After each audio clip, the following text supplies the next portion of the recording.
Good afternoon, everyone. Awesome to be here.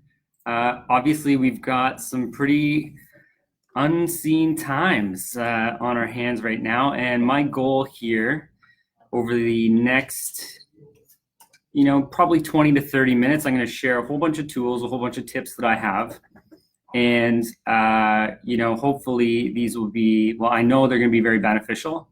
It's been designed essentially to share, some of the proactive tools that we can do as business owners and as individuals.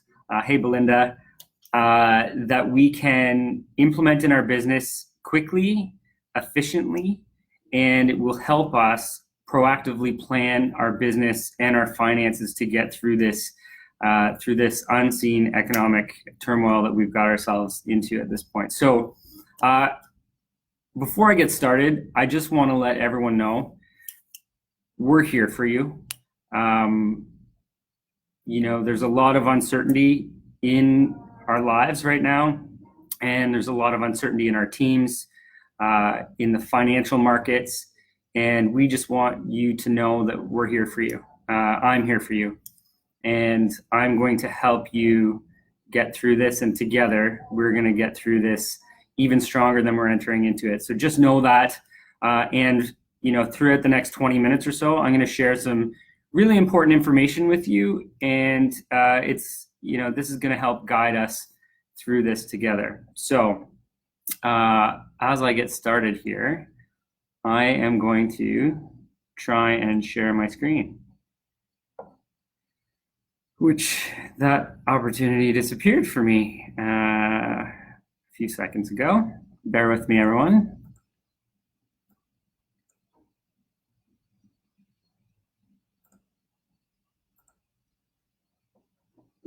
Okay, this is the beauty part of going live. This is what we have to deal with.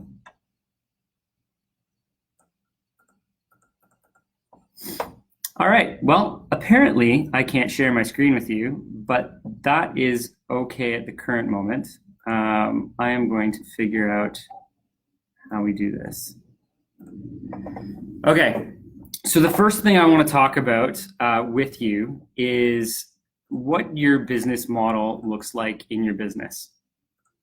And I guess maybe I'll take a step back. So there's a few things that I want to talk about today. I want to talk about how your financial business model works. I want to help you understand how we manage your cash resources in your business. Obviously, cash is very important in businesses right now. We need it to continue to pay bills, to continue to pay our team, continue to keep the lights on in our business. So that is very important. How we are going to lead our team, some advice from my end, from a strategic standpoint, from a financial standpoint, also as someone who's another business owner who's got 20 plus employees in their organization. What sort of leadership are they looking for from us right now? We're also going to talk about short-term and long-term planning. What are some of the concerns right now, but some of the opportunities that may lay ahead, and what resources are available to us. So that is what my agenda is, and then we're going to follow that up with any sorts of questions. So if you have any questions along the way, I've got my colleague Hannah is with me, and she's going to be diligently writing down your questions. And like I promised in the video, we're getting started here at 5:30. If there's any questions that anybody has, I'm not leaving until everybody has had their questions answered. So I promise you that there's going to certainly become certainty in any of the uncertain questions you have. So I'm going to start by going through what the financial model looks like. And it would be much more helpful if I could actually share this with you guys. And I apologize that I'm not able to do that. But we're going to go through this anyway on my side. So a financial model. So if you think of your business, there's a few key components inside your business, right? There's revenue, which is all of your incoming client invoices, commissions, revenue sources, memberships, anything like that that's coming in. That is our revenue source, right? That's the easiest one to understand. And then there's two other elements of earning money inside our business. And one is called variable costs. So those are all the costs that we incur directly related to generating that revenue. So a good example of this would be if I'm in the business of buying and selling coffee mugs. I'm selling a coffee mug for $5. The cost to me is $2.50. That is a variable cost. So if I sell 2 mugs, it's not $2.50, it's $5 that it costs me. If I sell 3, it continues to go up, right? A variable cost continues to go up as the volume of your revenue increases.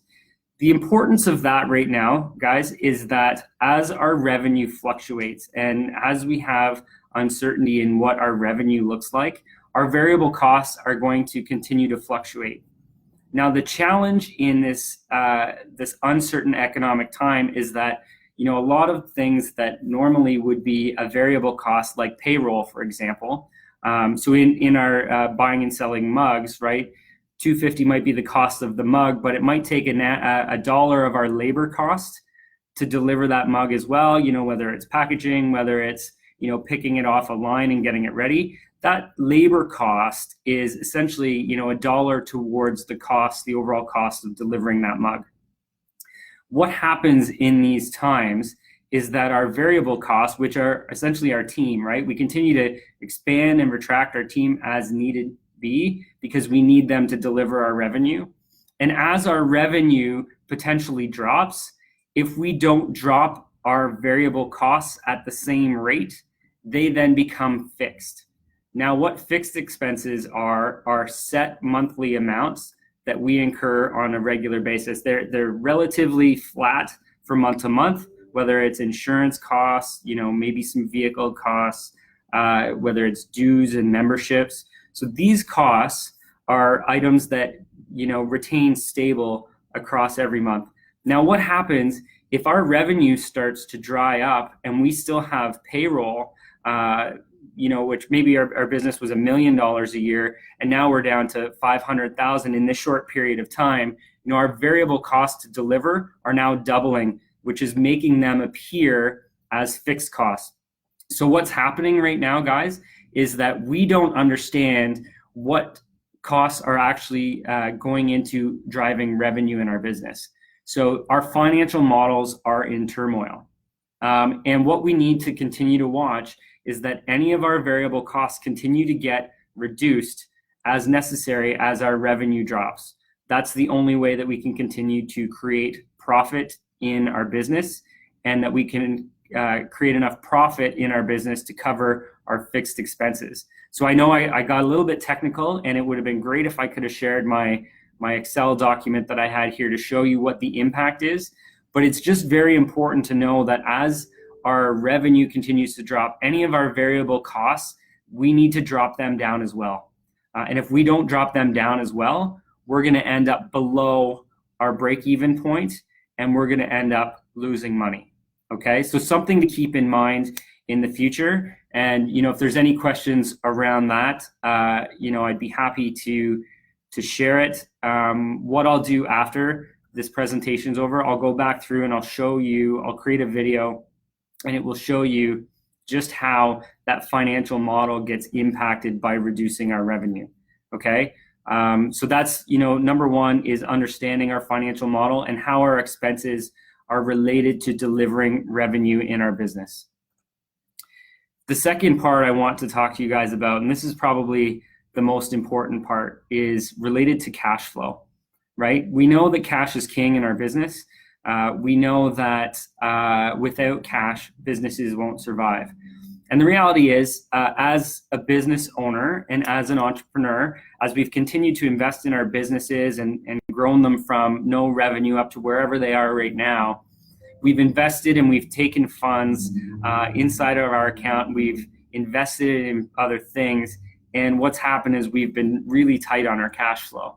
So what happens when our cash gets tight? We get frustrated, right? And we end up going in this downward spiral that all of a sudden, when we don't know if we have enough cash and we're frustrated, we all of a sudden have this uncertainty. So do we have enough cash resources in our business to be able to survive?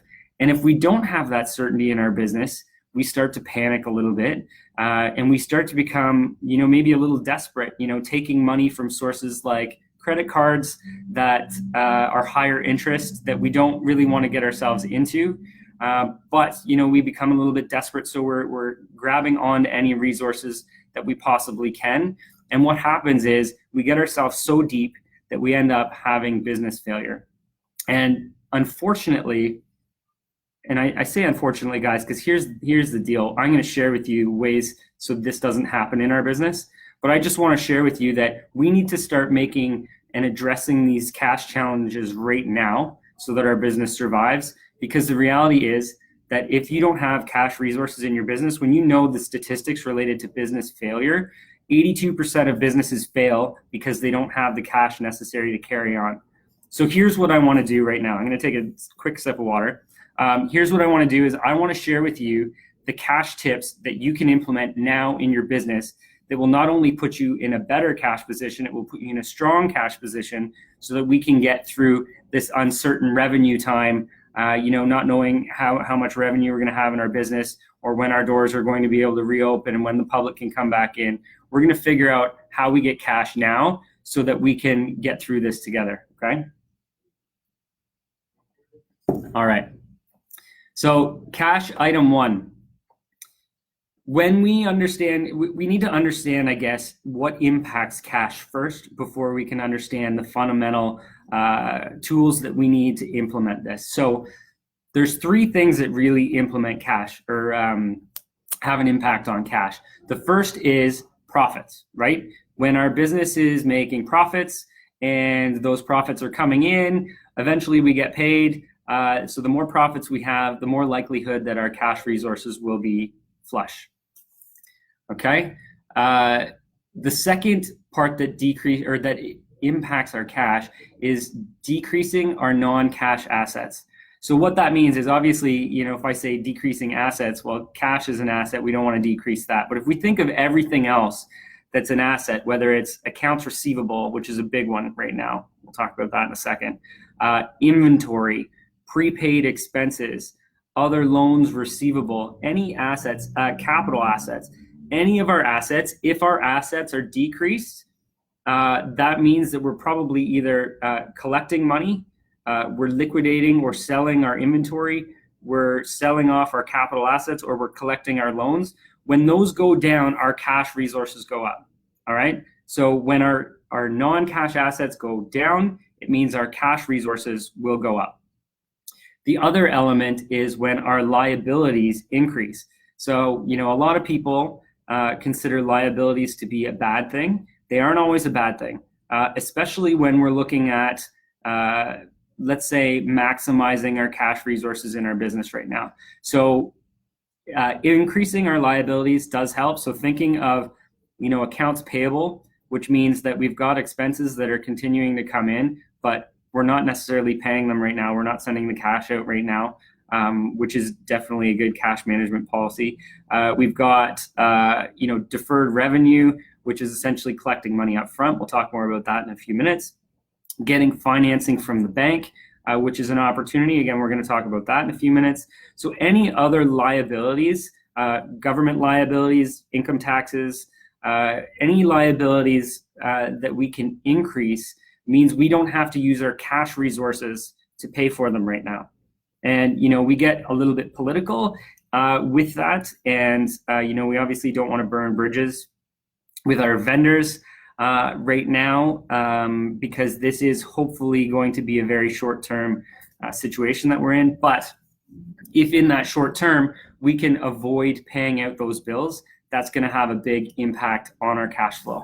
So I want to talk a little bit about some cash management practices that you can implement in your business now to get through this. And if your doors have closed, I've got ideas for how we can generate more cash in your business right now too. The very first thing that you can do in your business, especially if you have accounts receivable, is you can increase the availability of people to pay you. And what I mean by that is if people normally only paid check, let's figure out a way that we implement, through Stripe, or through creating a merchant account, an online merchant account. We want to accept all forms of payment right now. So the reality is, although credit card processing possibly takes 2.5–3% depending on the credit card that's being used. I would rather have 90% of my cash now than none of it, right? So we need to increase the availability of payment sources from our clients. We'll take cash, we'll take credit card, we'll take checks, we'll take any form of payment. We'll take Amex, which has got insanely high rates right now, but you know what? We'll take it. Any sort of opportunity you have to collect cash, let's increase those availabilities for your clients so that you get paid.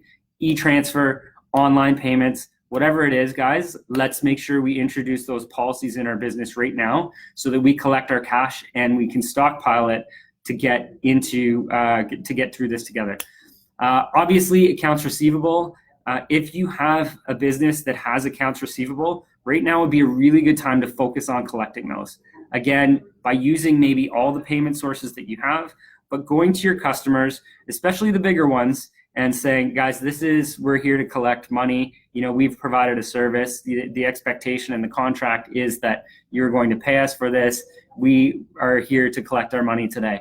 And I think we all need to be very proactive in collecting funds right now because, should our businesses be closed for 2, 4, 6, 8 weeks, we need to make sure that we're collecting our cash now and we have the resources to get through this very, very strong, okay? And even if your cash resources are flush right now, this is a very proactive approach to being able to strengthen your cash position. And I'll talk about, long-term opportunities that are coming out of this too. But if you're a business with any sort of receivable, it's probably a really proactive approach to collect your money now so that you're in a better position a month from now. Accounts payable management. So I mentioned that as our liabilities increase, that means we're not having to spend our cash resources. So accounts payable management is a very important concept right now. So as those bills continue to go in, any of those bills that aren't necessary to pay right now that you can pay 30 days from now or 45, 60 days from now, any of those invoices that you're receiving, let's focus on deferring those payments out as long as possible. Again, allowing us to retain our existing cash resources and not deplete our cash stock to pay off bills that could be deferred a little bit throughout this time. Hopefully that all makes sense. Another idea from cash management is moving your payments up, and I'll explain what that means in 1 second. So moving our payments up means instead of doing the work and collecting the money after, let's introduce a new policy, even if it's only for the next 6 to 8 weeks, where what we want to do is we at least want to collect money when we've completed the work, but even better would be collecting money before we start the work. Or even before that would be let's collect a portion of the cash before we do a job. So for some of you right now who don't have the ability to deliver your service, let's look at ways that we can create cash in our business. So, I know there's a few restaurant owners on here. I know that there's some tradespeople that are on here. So those tradespeople that are not able to continue to deliver their services, what I would start doing at this point would be continuing to sell. Because listen, all of us business owners who aren't able to deliver are sitting here twiddling our thumbs, trying to think out what our next step is in our business. So everybody's got time. So those people who are on your prospect list, now might be a really good time to start planning out the jobs, right? And what I would suggest is, if you're looking to go after cash resources right now, there might even be an incentive, like a 10% discount or 5% discount on a smaller job, and maybe 2 to 3% discount on a larger job to collect money now and deliver it 8 weeks from now. Restaurants looking at issuing gift certificates or going out and promoting staff functions or parties or whatever to organizations who are flush with cash, right? Thinking of who your market is that has those cash resources right now. Go find where those people are and offer them something they need so that you can collect the cash now, right? So moving the cash from after you deliver to before you deliver is a proactive cash management tool that can help you collect the cash now and deliver later. So hopefully that makes sense. Another option here is financing. So again, when we talk about increasing our liabilities so that it doesn't deplete our cash resources, going out and finding financing at this point will help increase your cash resources or increase your working capital that's available to you to spend to maybe cover the fixed costs over a short period of time. Maybe if your revenue's down, or that it will continue to pay the rent and other necessary expenses that you're going to be required to over the next short period of time. So, and I would suggest this to everybody, and we'll talk about some of the financing that's available once we get to resources that are available for you. But what I would do is I would proactively, even if you're not in a position that you need financing right now, if your business has been strong, now is the time that you go to the bank and you say, listen, here's my financial information, because all the banks will require that right now, guys.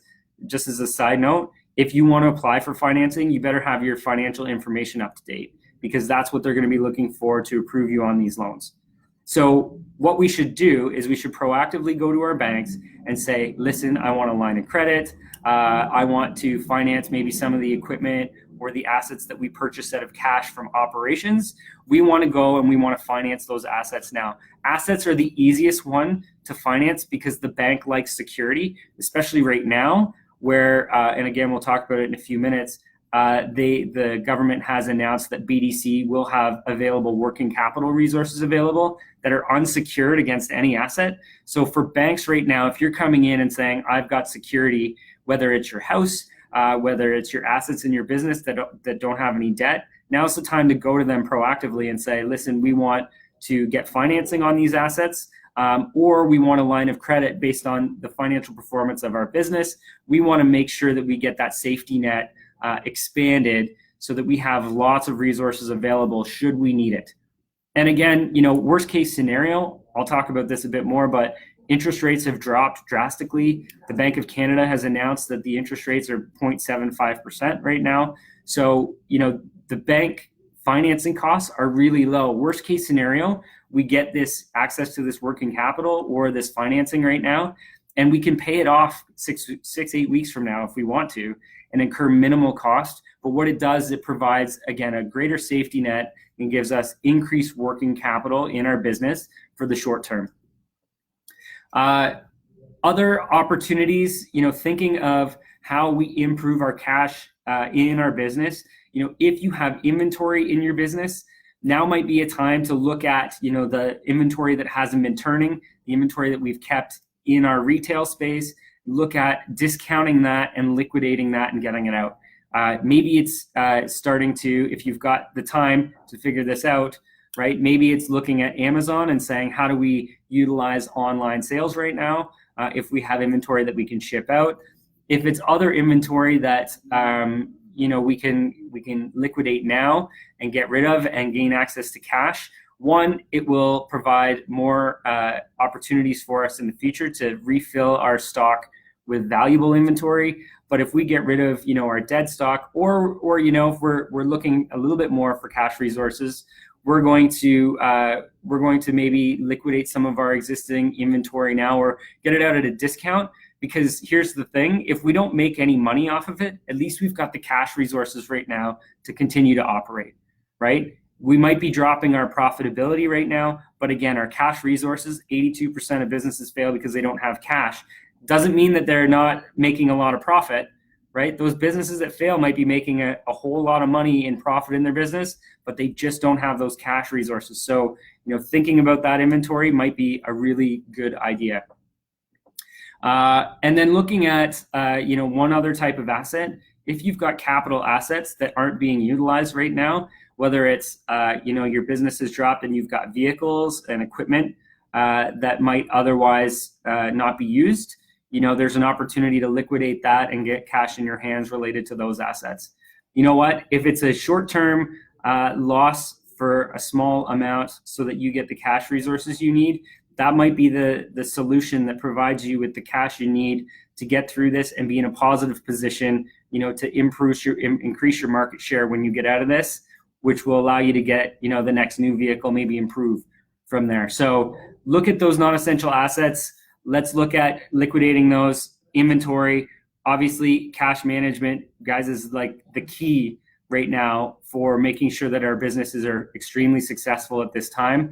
So let's get all the cash resources we can. Let's look at financing. Let's look at accounts receivable. Let's look at moving our payments up to before we do work. Start collecting deposits on work right now, right? There's a lot of retired people who have fixed pensions right now, and this isn't impacting them, right? They're having to stay at home, but you know what? Now, if the senior market is your clientele, now's the time to go out and start booking their jobs. They'll start paying you for work that's not completed yet, right? Again, it's not really impacting them. You just want to book it for after everything gets better. Maybe you give them that flexibility to say, hey, we're gonna let you pick your schedule here, but what we want is 50% of that project up front, right? They've got the cash resources right now to do that, which puts them in a very powerful position, but it also will allow us to collect the money that we need to maybe maintain everything status quo right now.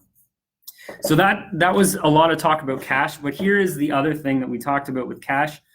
Profits in your business increase cash, right?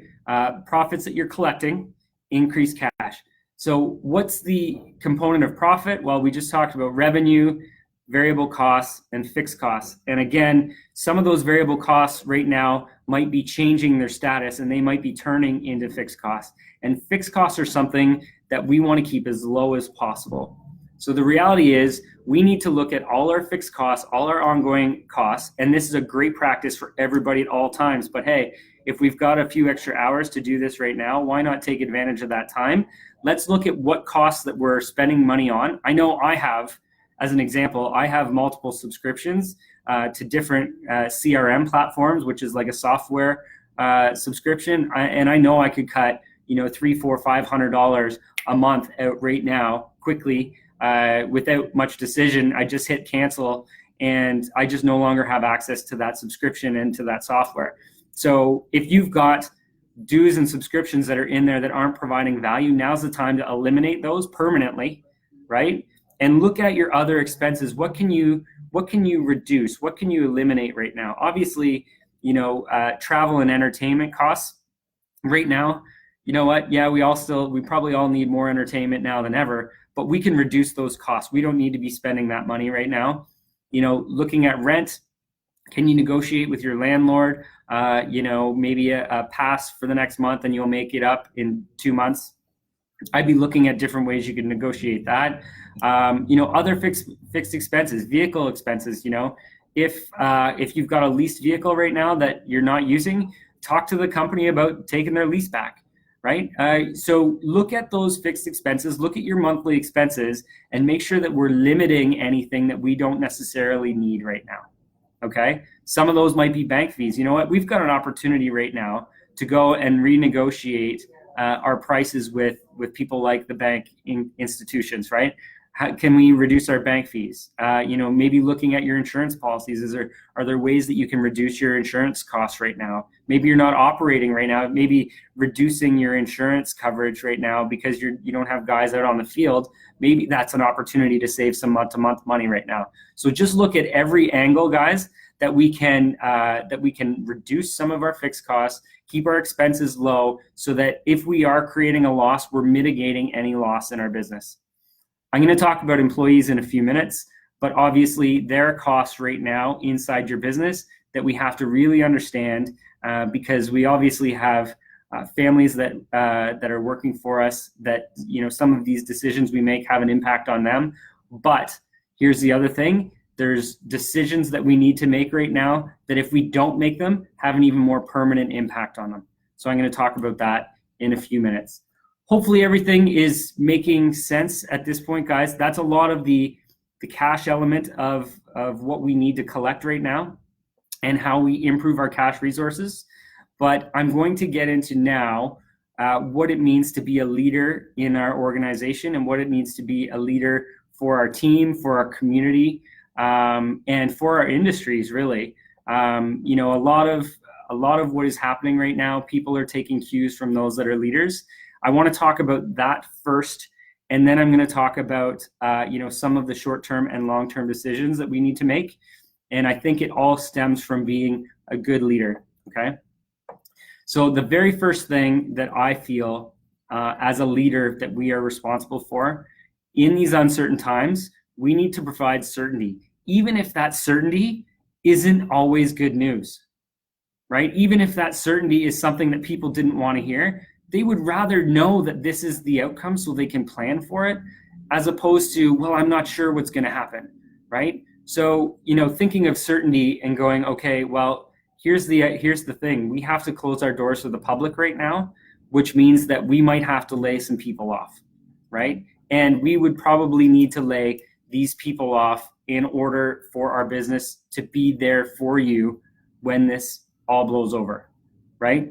So that certainty in times, even if it's not good news, we need to be providing certainty to our teams, to our families, and to our overall organization and to our customers, right? We need to reassure them that we would do everything that we can, because hopefully everybody who's on here, and I know from the bottom of my heart, when I speak to you guys, I will do anything that I can to help you guys get through this and to survive. And truthfully, I feel like as a leader, that's your responsibility for your organization, that's a responsibility for your team, and that's a responsibility for your team's families, right? We need to provide calm, right? In the midst of chaos, people are looking, and listen, I don't care what political affiliation you have right now, but I don't think I can say enough good about how our Prime Minister is stepping up as a leader and sharing information that's really hard to share with a calm, with decisiveness, and he's not causing panic, right? Everyone's listening to him for his guidance, and that's our responsibility as leaders in our organization too, guys. We need our team to look at us and look at us as the leaders they need us to be right now, to provide them certainty, to provide them reassurance that you're going to do everything you can, and that at the end of the day, we're going to make decisions that we need to make in order to ensure that 6-8 weeks from now, you're going to have a job to come back to. And then when you come back to this, if we have to lay people off, right, this is the discussion. We have to do this so that you have something to come back to.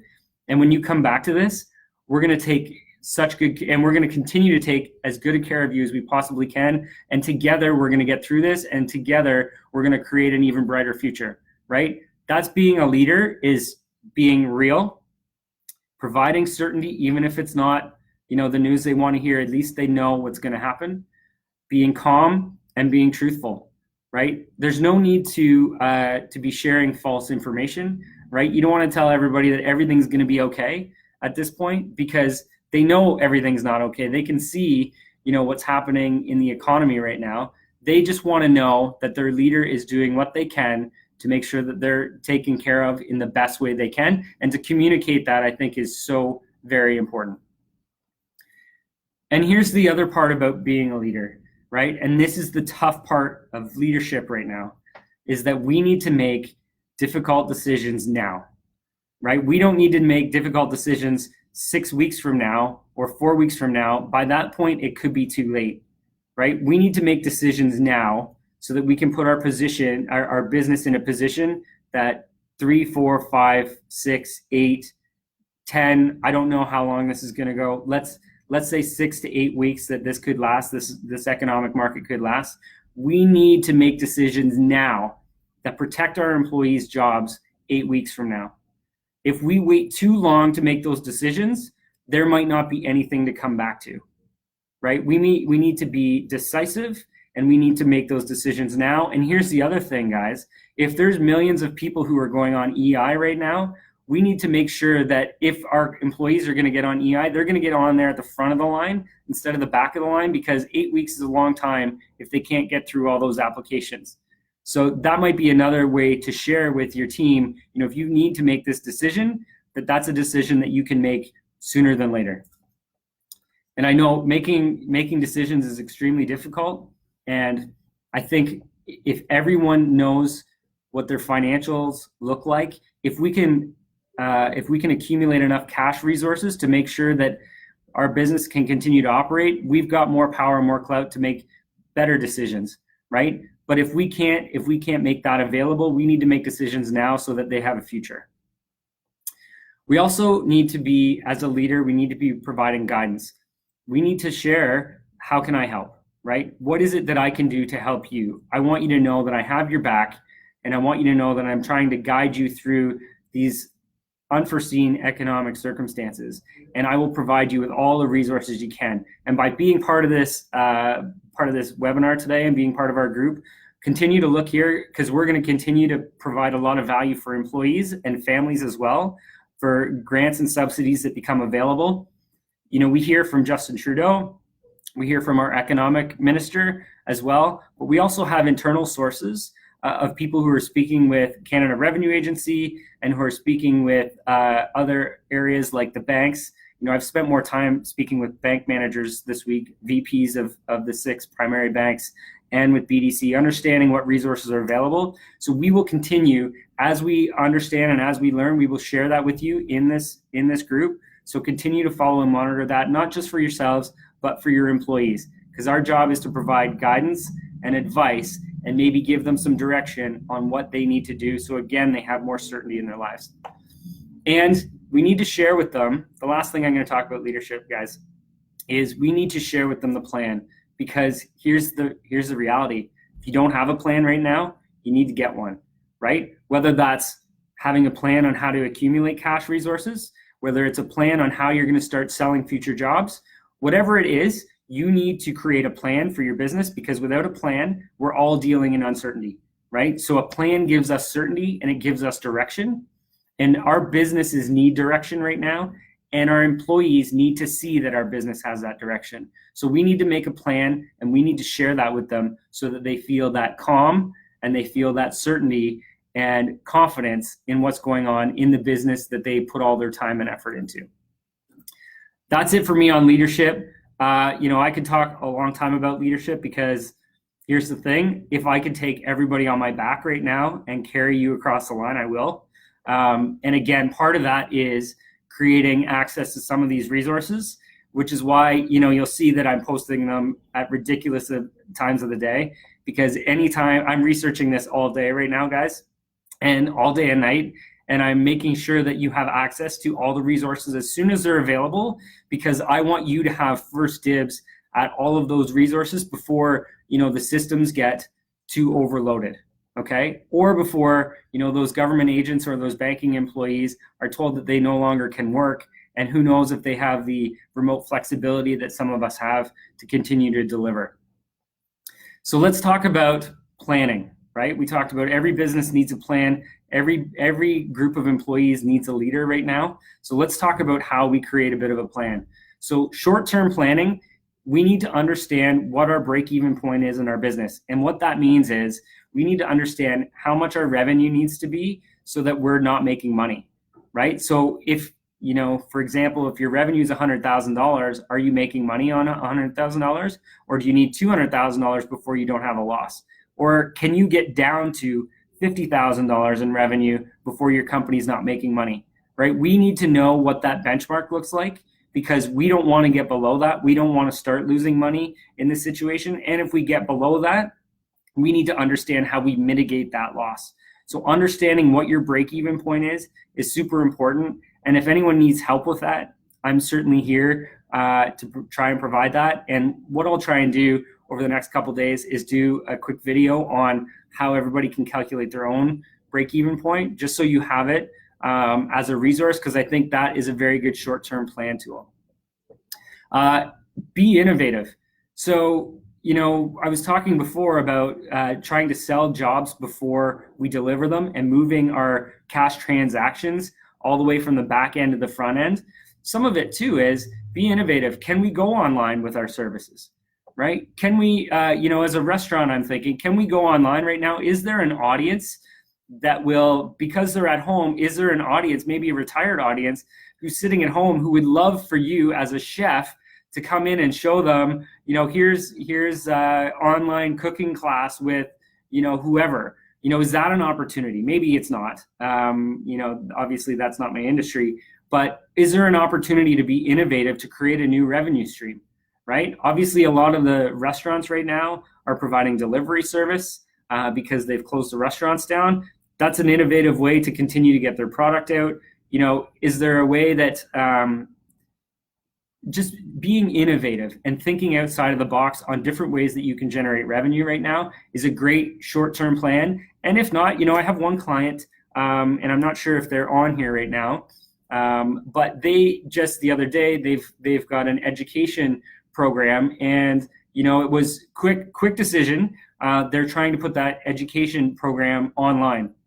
So they're trying to create an online program for learning for their students and for their students' care providers, whether it's parents or whether it's nannies or whatever. But they've been innovative and they've quickly acted as a plan to bring that online so that they now have a new revenue source, right? I know it was a long-term plan for them, but they shifted that very quickly. They pivoted quickly to make sure that they get that online, and that's a new revenue source for them that will help carry them through this. So be innovative. What do people need that you can offer, right? It might not be the primary service that you were doing before, but maybe you and your team can offer something else at this time that is maybe valuable to them, that people will be willing to pay for or invest in, right? Just being innovative in your business, thinking outside the box. What can we offer now? It might not be what we're used to, but what is it that our skills can offer that's innovative to help bring in a new revenue source? And this is one of the areas for me, budgeting and cash flow projections right now. Understanding what your fixed costs are, what are your monthly costs, what is your profit on selling your service, your items, what does that look like? What can you predict the next 6 to 8 weeks look like for revenue? And what are the next 6 to 8 weeks that look like for cash outflow and cash inflow? Understanding here we have $100,000 maybe in our bank account or access to $100,000.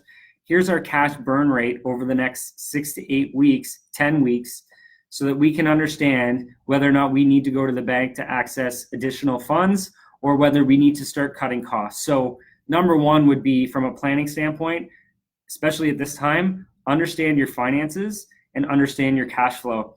Even better than that too is having these available and providing these to the bank, because the bank, again, is going to want your up-to-date financial information.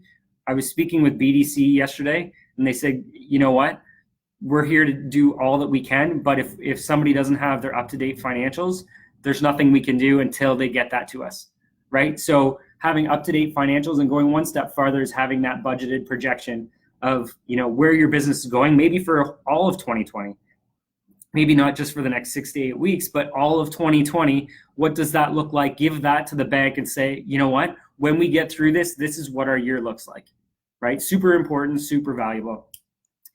And again, short-term planning, getting our financial house in order. Let's collect our cash. Let's make sure that we get all the short-term financing that we need and that we can get access to, so that our business will continue to survive through this cash crunch, right? And that's the reality, is it's a cash crunch. It's not a long-term problem. It's a short-term problem that we need to get through, okay? But here's the thing. Here's the other side of this, because we're going to get through this together. And the other side of this is opportunity, right? When we kick this coronavirus disease, everybody returns to work. The market opportunities are great. People are excited. They want to spend. People are going to want to spend money again once we get past this, and once all the businesses start to recover and people are making money again. People are going to want to go out and spend and go back to the restaurants. People are probably going to be sick of being in their house. Not to mention, the fact that when we go through difficult times like this, people are laying people off, and this is something you should consider too. If you're going to go through laying off some of your employees, when you lay them off, your competitors are looking at them too, right? Or they're looking at your competitors, right? There is a lot of strategic opportunity that could be sitting there, from a strategic positioning standpoint, not only for market share, gaining access to A+ people. I can't even tell you how many applicants I've had for jobs in the last 2 weeks. It's unbelievable. I would say upwards of 50, which is quite wild. And it's coming from my competition, right? My competition is looking at reducing hours and laying people off. and people are looking and they want to work, right? People want to work. So if we can get access to A-plus players, because we're constantly hiring, outside of this, it's going to be an opportunity for those who are looking at growing and expanding and investing. There is going to be that opportunity. We just have to get there first, right? There's opportunity for market share increase. And if you can make sure that you get all of your cash resources so that you're in a really strong position, once you get through this and you've got all these cash resources, you're in a really strong position to reinvest in your business and expand and grow if that's what you want to do. But at least you've got the ability to make sure that once this is all over, that you can jump in and invest in your company and take your business to the next level. So instead of worrying so much about short term right now, we're jumping into long term and saying, we all know that there's going to be a lot of opportunity when this is all over. When we get through this together, there's going to be opportunity because we know some of our competition isn't going to survive. And we know that some of the other small business market may not survive if they don't take action on their cash resources now. When we do this, we're going to have the opportunity to expand in our market and have really good financial times once this is over. We just have to get there, right? Okay, that's my long-term plan, is making sure that we know that there is opportunity on the other side. But the short-term plan is making sure that we have the cash resources, being innovative, budgeting so that we know how much cash we're going through so that we can plan out if we have enough cash resources, and just making sure that our financial house is in order so that we have the ability to really invest for the future. So this is probably the part that many of you were looking forward to. And that is, an understanding of what resources are available to you, your families, your businesses, your employees. And we're going to go through all of that together. So throughout this week, there have been a lot of announcements. Justin Trudeau has been making announcements. Our finance minister, Mr. Morneau, has been making announcements. Canada Revenue Agency has been following quickly. The Justin Trudeau is making announcements, and our banks are trying to act quickly. There is still some uncertainty of how these things are going to be implemented, but I will share with you what I know at this point. And again, I will continue to share with you as this information becomes available, what resources we have for you and what everyone can do. So here we go. The very first thing is that Justin Trudeau announced that $27 billion in aid and $55 billion in tax deferrals are going to be available to Canadians over the next short term. So what does that mean? Well, $27 billion in aid, we understand is being rolled out in multiple different ways. So the first thing is a wage subsidy. And they announced this, I believe, yesterday. Justin Trudeau announced it, and then Mr. Morneau expanded on it. So what this is, it's a subsidy related to and providing an incentive for employers to continue to keep people employed, right? This is not, let me talk about what this is not. This is not an incentive where you need to lay people off because it's a financial struggle. This is not an incentive for you to keep them, right? This is an incentive for you to make sure that you're being subsidized as your business has lowered. It's not created to make sure that if you're supposed to be laying everybody off, that this will be the incentive to keep them. That's not what this is, okay? And it might have sounded nice when the Prime Minister relayed this, but the reality is it's not that. So the 10% subsidy is 10% of your payroll costs over a period of 3 months, right? And they didn't identify which months, but we're assuming it's April, May, and June, right? Because a lot of these things become effective April 1st, up to a maximum of $25,000 for each company, but it's up to a maximum of $1,375 per employee. So, and they haven't really laid out 100% how this is going to work, but it's not like you're going to get a check up front for keeping these employees on. This is going to be a way that they take it off on the back end. And our understanding of it is that the CRA is going to reduce your source deduction payment. So all the CPP, EI, and income tax that you're withholding from your employees, essentially they're going to allow us to take our 10% out of that pool. So instead of making a $15,000 source deduction payment, we're then going to be able to make a $12,000 source deduction payment, and we retain that $3,000 in our bank account instead of paying it out to the government. So again, you're not getting an upfront check, but it's helping reduce some of those expenses. Probably 60 days out would be, our first time we would realize that would be May 15th, right? Would be the first time we realize that reduction. So it's not a real short-term blessing for us from a cash flow standpoint. We also were informed that BDC, who is an awesome partner with us, we very much enjoy working with BDC, and they've reached out to us multiple times over the last few weeks, including having a phone call late last night. I think it was 8 o'clock last night with the regional VP of BDC, providing insights for our clients and how she can help, which was amazing. So BDC has $10 billion in BDC financing available. So the really interesting part about this is it's an online application, right? You're going to have to meet certain criteria. You have to have been in business for 2 years. And in discussions with the BDC vice president or regional director, you still have to qualify for this loan. So if your business finances haven't been overly positive leading up to this over the last few years, it might be difficult for you to achieve some of these funds, right? But what they do have is, again, the online application. And the interesting part about these BDC funds is that a lot of it's working capital related. So it's more like a line of credit that's not secured against any assets. So typically, working with BDC and other financial institutions, they want to loan against secured assets, right? They want to attach security so that if something happens with the loan, they've at least got an asset that they can liquidate and try and recover their money. This grant, or this $10 billion that's available through BDC, is applicable for working capital. So it's unsecured money, again, which is going to go towards those businesses who this will help them survive, these unseen economic times.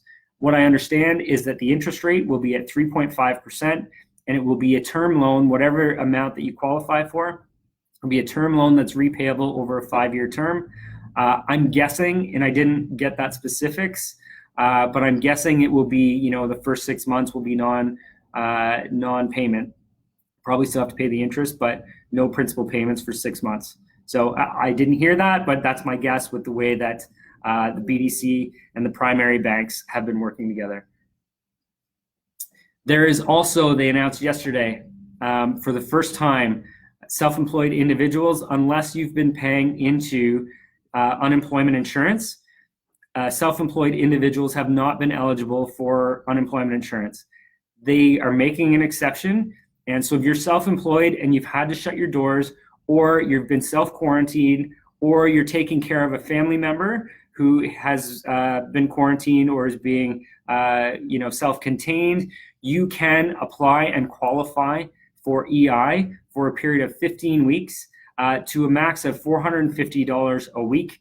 It's not gonna make you a millionaire, but it might help make those rent payments or buy groceries. So if you're self-employed, you do have the opportunity to do that. Again, I would suggest that if that's something you're interested in, apply quickly, because we don't know how quickly the EI support and the government agencies are going to get overwhelmed with applications. Same thing for your employees who maybe left not because they had to, but because they were self-quarantined, or if maybe they were traveling and they just came back, or they're taking care of a family member who's been quarantined. They also are going to be eligible for EI where they typically wouldn't be, for the same $450 weekly for a period of 15 weeks. Okay. Obviously, the rest of our employees, if we lay them off, they are going to be eligible for regular EI benefits, which is very similar, and that doesn't have a specific time period, but we have a set period, which I can't remember. I'm going to say something like 26 weeks that we have to recall them back to work. So they will get EI, and they've reduced the timeline for the application process. So they're going to be pushing these things through quickly so that families are going to start getting funding much quicker than they used to. So they've reduced that wait. Our staff are going to be eligible for that. We, as self-employed individuals, if we had to shut our doors, we're going to be available as well. So just keep that in mind as we were continuing to make these short-term and long-term decisions. A really interesting one that came out, I think the National Post broke the story before it was even announced, and I think they broke the story wrong. But here's the reality. Personal taxes, right? In Canada, our personal taxes are due April 30th. The government has come out and made a statement that not only is the filing deadline extended, which doesn't mean much, guys, that part's not really relevant, but any personal taxes that we would otherwise be owing by April 30th are now being deferred until August 31st. So 2 things with that. 1, if you have installment payments that you're needing to make as of March 18th, I think it was March 18th, as of March 18th, yes, correct. If any new balances that become owing after March 18th are not payable until August 31st.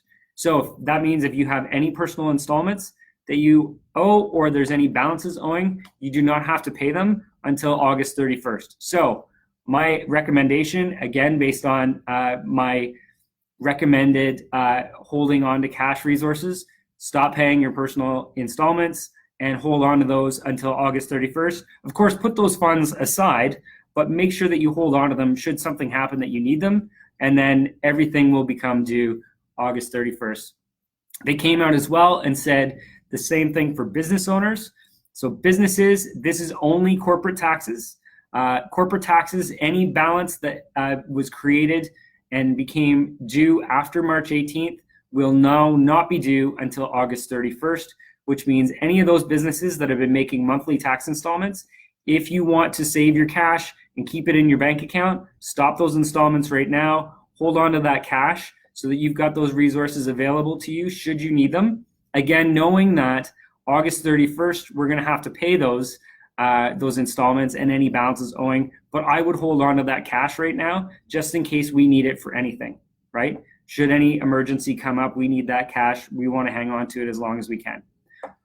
Okay, here's a few tips for maybe some of your staff or maybe some of you or some of your family members. Child benefits and personal GST credits have increased. These are applicable for lower income families, which may be some of you, which may be some of your staff, which may be some of your families. But here's the catch though.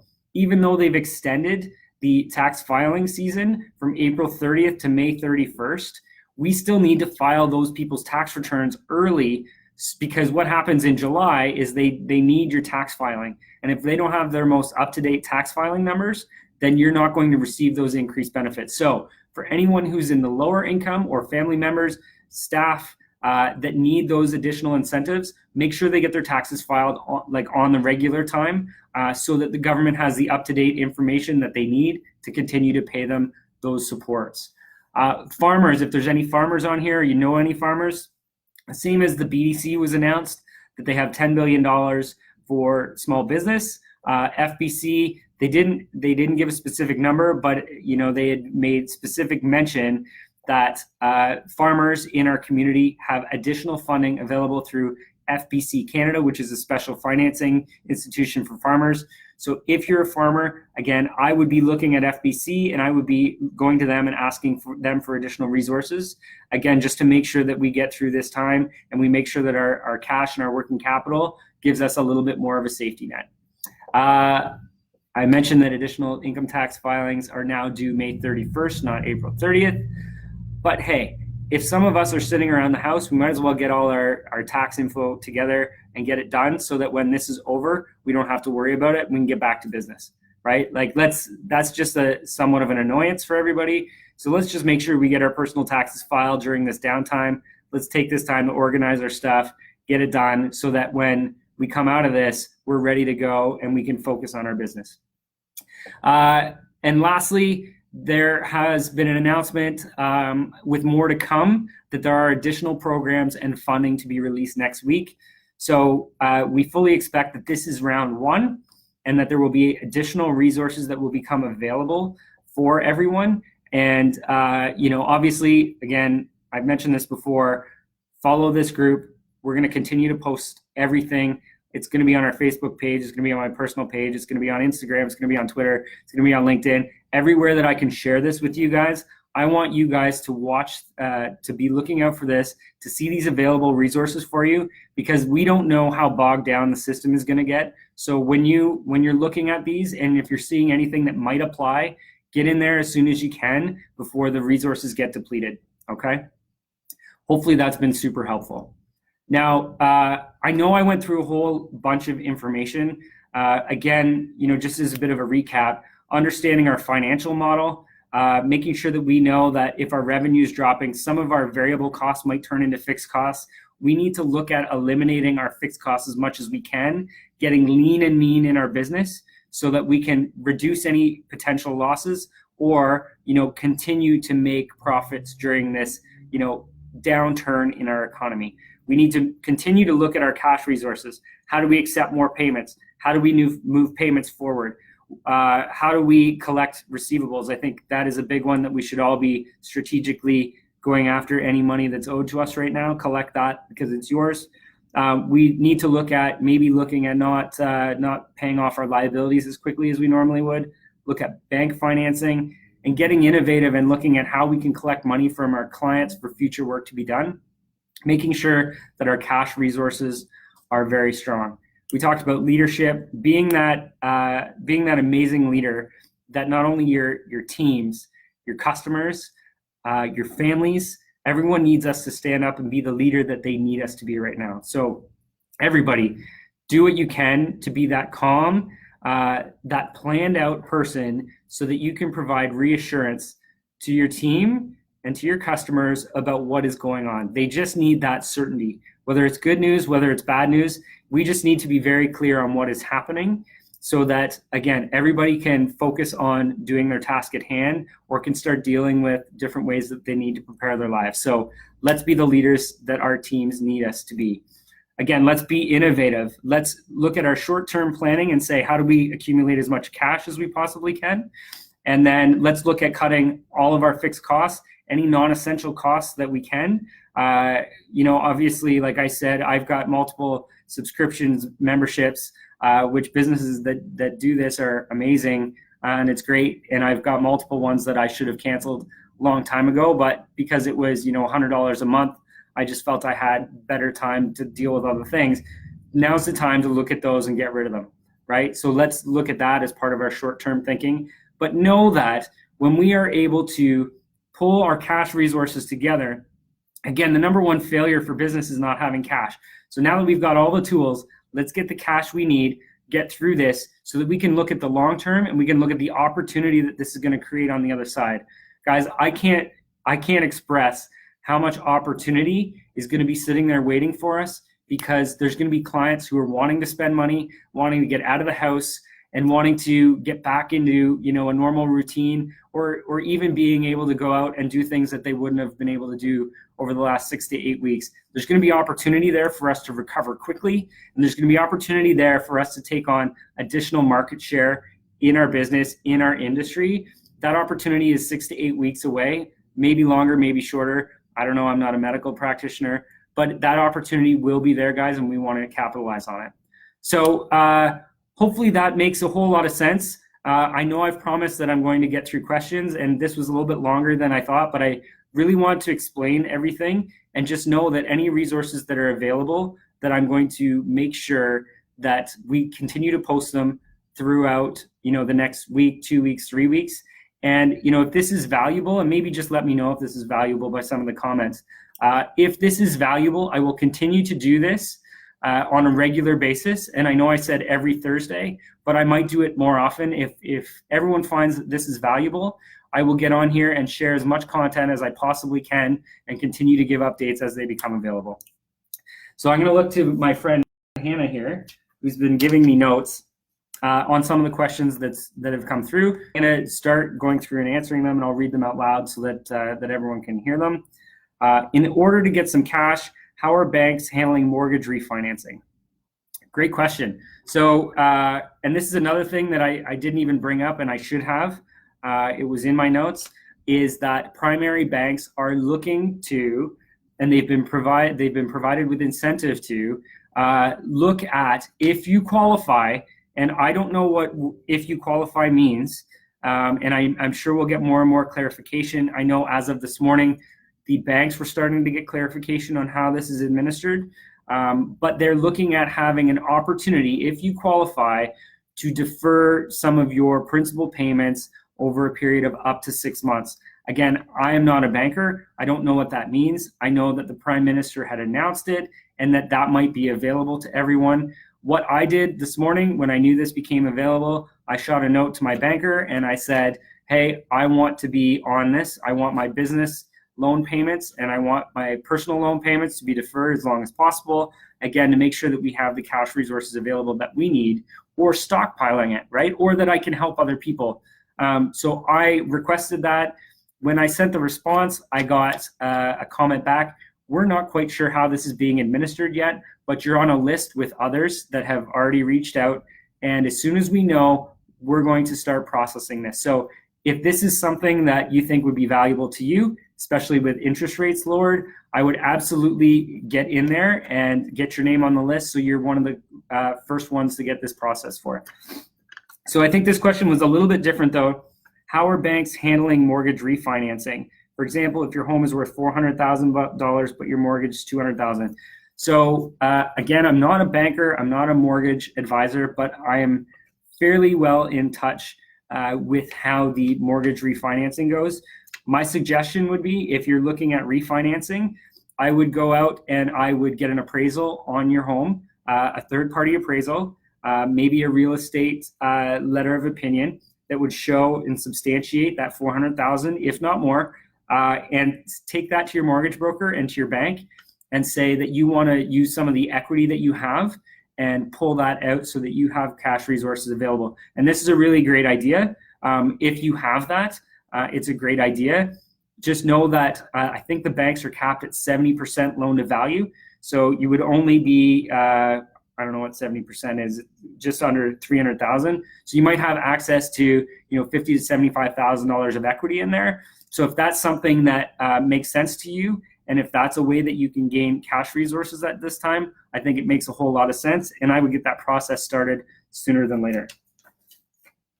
Hopefully that was helpful, guys. Is there an opportunity to add COVID-19 related expenses in our claims? Great question. What I can tell you is that medical expenses administered by a medical practitioner or at the recommendation of a medical practitioner are deductible. It has to be by a professional medical practitioner, and there's a whole list of who qualifies. But absolutely, if it's a medical expense related to that, for sure, like if we're talking about having to stay home related to the fact that you're being isolated or you're under temporary care at your home and you can't go to work, that's where you qualify for the EI, and you should apply for the EI right now and make sure that you get on that so that you're getting subsidized. That is going to be better than any sort of tax break. The medical expense credit is 15% of the lower of two numbers. That's not really going to be the big one. The better opportunity in that situation will be to make sure that you apply for maybe it's the self-employed EI, but get in there and get on that list sooner than later. Again, any medical expenses that you're incurring that you're required to, that are prescription related, over the counter. So if we're taking, I understand that Advil is not recommended, that Tylenol is better related to COVID-19. If you're taking Tylenol, that's not a medical expense. But if you're prescribed something like an antibiotic, that is a medical expense because that's a direction from a doctor. It's not over the counter. Any expenses like that will be deductible. Any travel to and from a hospital that's greater than 40 kilometers from your home is deductible at 55 cents a kilometer, 58 cents a kilometer, and you get a $17 per meal credit times 3 per day, so $51 a day in a meal expense that you can claim as a medical expense on your personal tax return. So those type of credits are available. Again, if you're looking to see what the best opportunity would be, I would suggest that the EI benefit is going to be the best avenue for you. Oh, I got a part one, part two. Renovated a rental property in 29, but did not rent it out. Can it be written off? And I know who this is, and I will respond to you after this message. This isn't really COVID-19, but for sure, in general, I will say that if you've renovated a rental property and it is not considered a betterment, right? A betterment for a property is something that improves the value, right? It would be considered not a replacement. If it's considered a replacement, that is 100% deductible. If it's considered a betterment, that would be considered a capital improvement, which isn't totally deductible in the year. We have to capitalize it and claim depreciation on it over a period of time. The best situation is that you deduct as much as you can because you're saying it's not a betterment, that it's a repair. Now, if the intent was to rent and you just couldn't rent, then yes, we can deduct that. And I think I answered the question that I had right before this session right through here. So hopefully that answers it. We have to look at that betterment piece. What would be an example of betterment would be if we had to replace our windows because all the seals on our windows had to be replaced.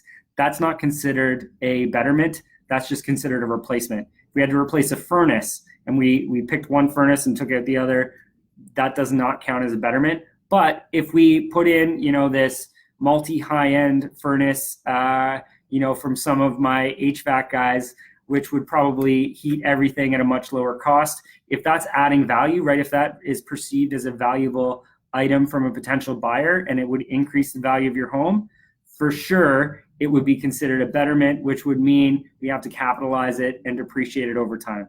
Part two, what constitutes expenses versus repair and capital versus, and I'm going to say it's leaseholds or expenses. I think I answered that. The aspect of whether or not that expense adds value to your property, that would mean it's a betterment. That would mean it's capital. If it doesn't, if it's just a repair, if it's painting, if it's replacing floors, but it's not adding value to the house, if it's replacing shingles, doesn't add value to the house, those are all deductible. Now, here's the one concern that you have is that if you have a massive loss in a rental property and you don't continue to have an opportunity to make money on this rental property, the CRA could come back in and deny that and say that there was no reasonable expectation of profit and that really this was more of a personal benefit on this property. So I think that answers everything. In those times, we have to make some specific decisions and, obviously we will guide you in the best way that we possibly can. Do you need to provide notice to employees before laying them off? Really great question. So let me talk about this for a minute. We are working with probably 500 plus entrepreneurs across Canada and across the United States. And we have been running around the clock dealing with filing records of employment and helping those employees become eligible for EI.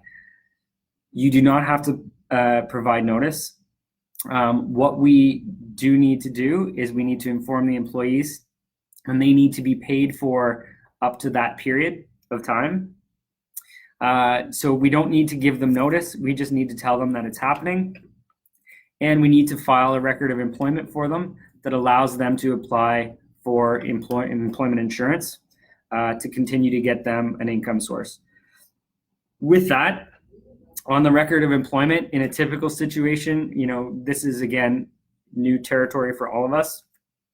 In a typical situation, we have a callback date that we put on there that says we're going to lay them off for a set period of time. So, if you think of the roofers who are out there in our Canadian climate, right? The roofers are out there until October, November, until freezing rain and snow starts, and then it's unsafe for them to go on the roofs any longer for a few months.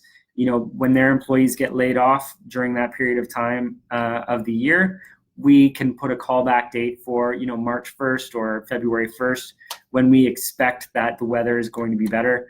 In this case, we don't have an expected callback date. In fact, talking to Service Canada, who's the ones who administer the record of employment, and again, they've been amazing and they've informed us too that they've been mandated to really hurry these processes along. So as a leader, you can advise your staff that, Service Canada has really beefed up, their availability and their processing times.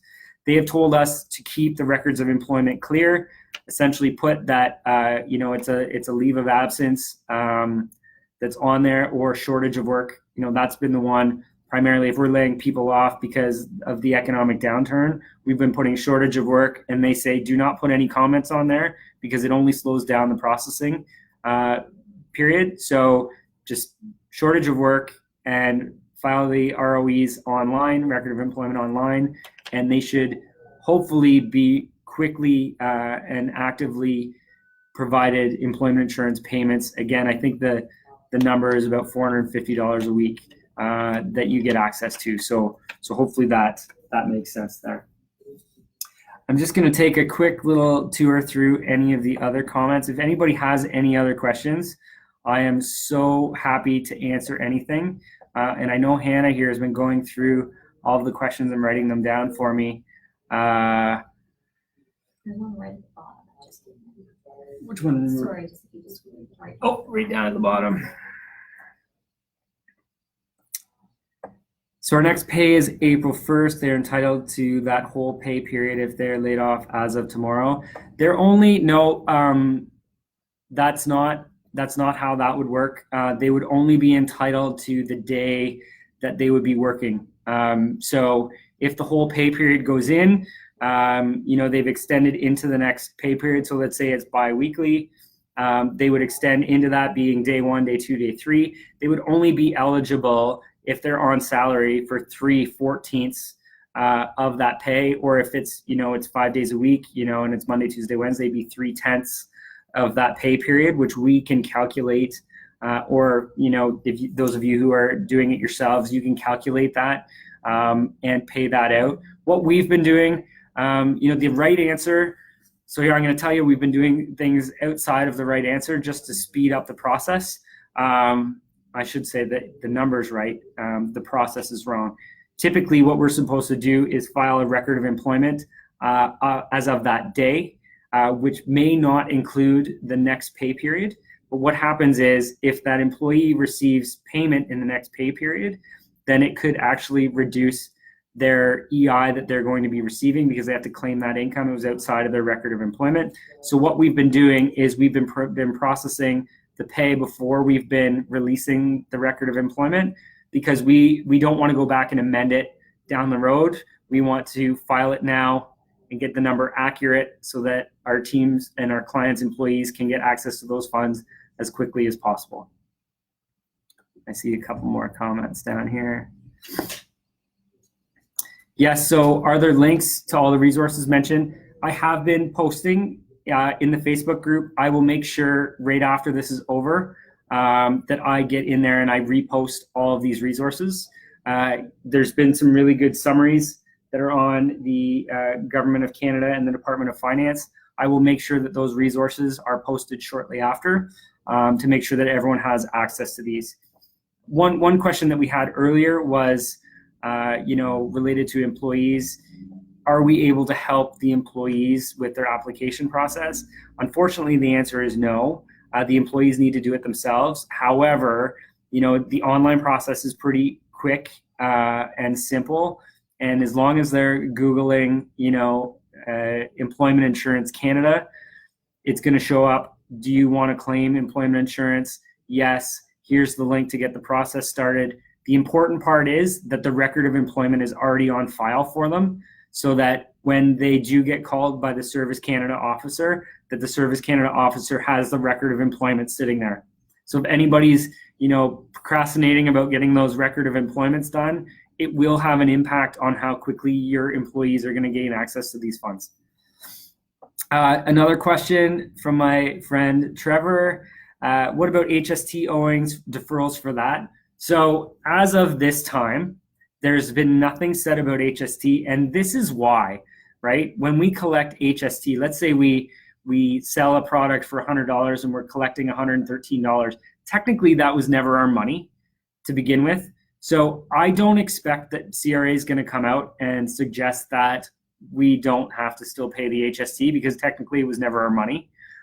So I do feel that they're still going to come in and expect to want that money. Here's the other side of that, though, right? We have a GST or an HST filing.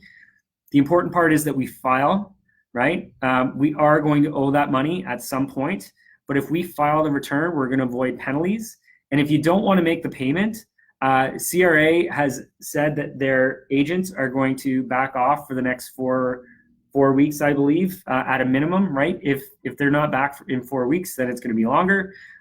So their agents are going to back off for any reviews or phone calls related to collections over the next 4 weeks. So what I would do, if you need that cash that's sitting there as a resource, I would make my filing, and I would potentially hold on to that payment, knowing that I have to pay them later. But I would incur, the 5% or 6% interest annually that they charge over the next few months. I would hold that if that's a cash resource that you have available to you, and that it's a cash resource you don't want to give up. Hold it and then pay it to them at a later time.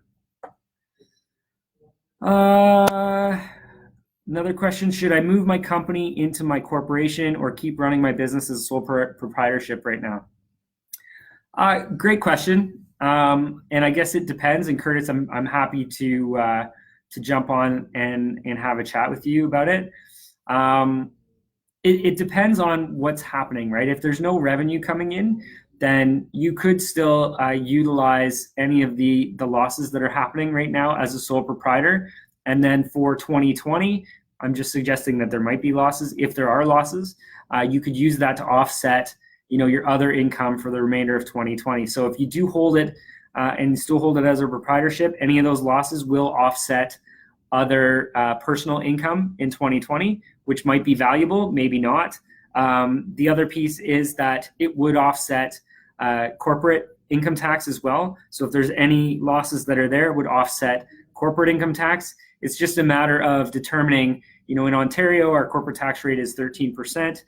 Is this more beneficial? Am I going to get more than a 13% benefit on my personal? Or is it more beneficial to have that inside my corporation, because I know I'm going to save 13% tax as these losses will carry forward to offset future income? So, a couple different questions there. I guess my answer would be, if your personal tax rate, you expect it to be more than 13%, then I would move it into the corporation. Or sorry, if it's less than 13%, if you're planning on your personal tax rate to be 10%, I would move those losses into your corporation, because you're going to get a 13% benefit.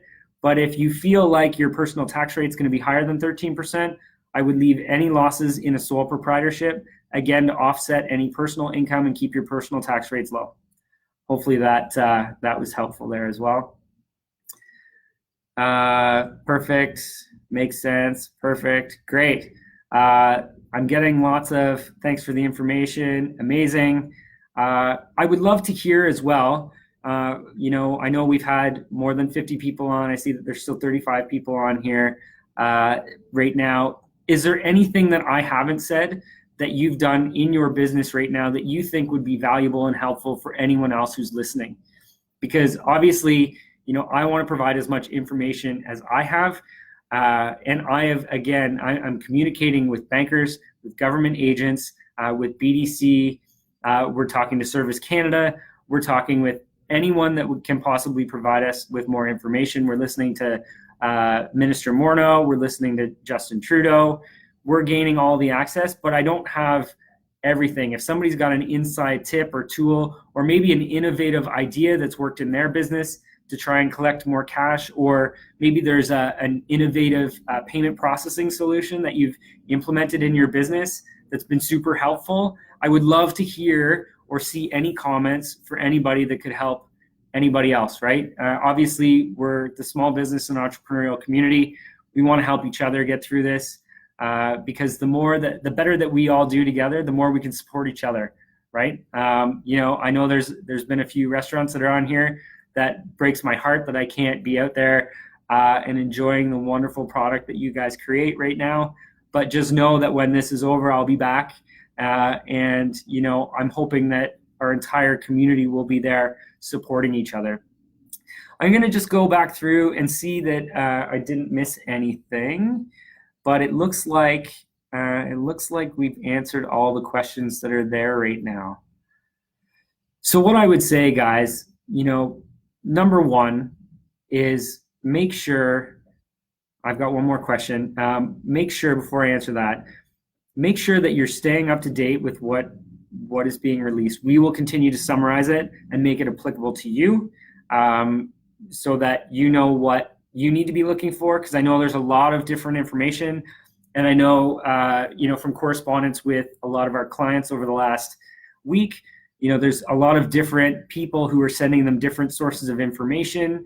I had a one client who was provided, and I can't even remember the exact name of the program, but it was an EI program that was considered like a job sharing cost, where there was an application process, and the government said that there's an initiative here that we're going to use that to support it. Well, they reduced the application period from 30 days down to 20 days.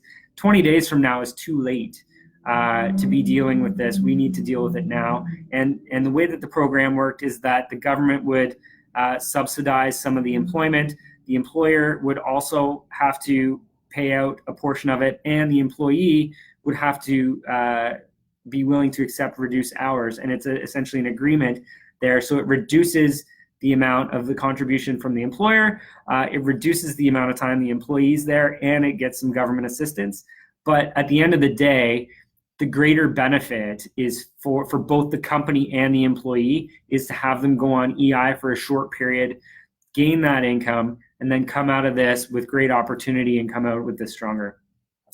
Rob Eglinton, the money the government is offering to help small businesses, it is simply a loan. Some businesses are wondering if the government is wanting us to keep people on all along as we can. Also, if we do, is there compensation? So, and Rob, you might have came in a little bit late. I did talk about this, but I will reiterate it because it is important. What the government talked about was a 10% of payroll incentive for a 3-month period, up to a max of $25,000 per employer. But there was a cap per employee, and I think it's $1,350 per employee. I could be wrong.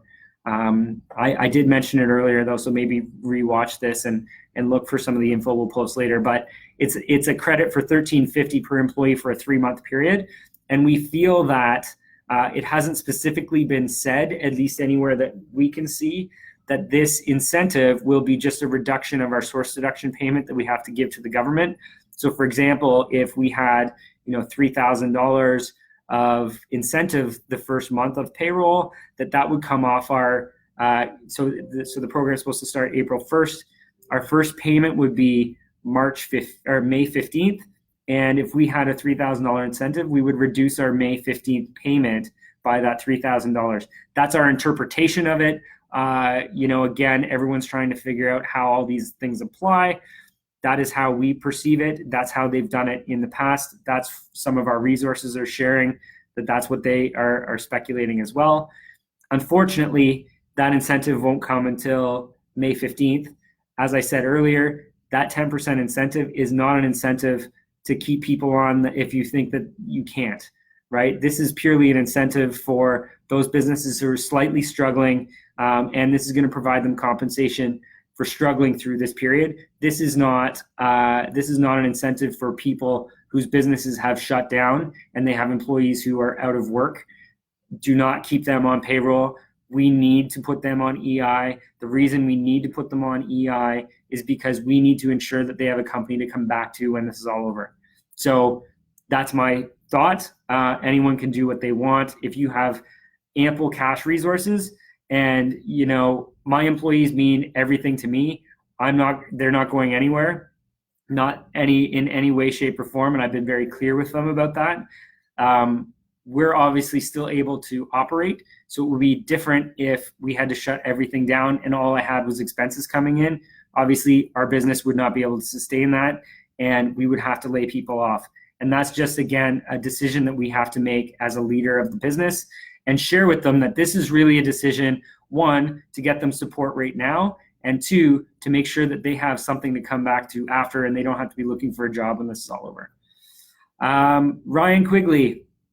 So I think he's sharing here with us something that has been innovative in their business. So they have offered a discount for prepaid services in a way as a way of gift certificate to be used for future services. Absolutely, Ryan. And for your business, this is absolutely perfect, right? So if you're in the landscaping business, this is exactly what you do. Or if you're in the food preparation business, or you have numerous end consumers, so you're dealing with individuals, it's super easy to say to them, you know what, you pay us now, especially if you're dealing with the retirement market, right?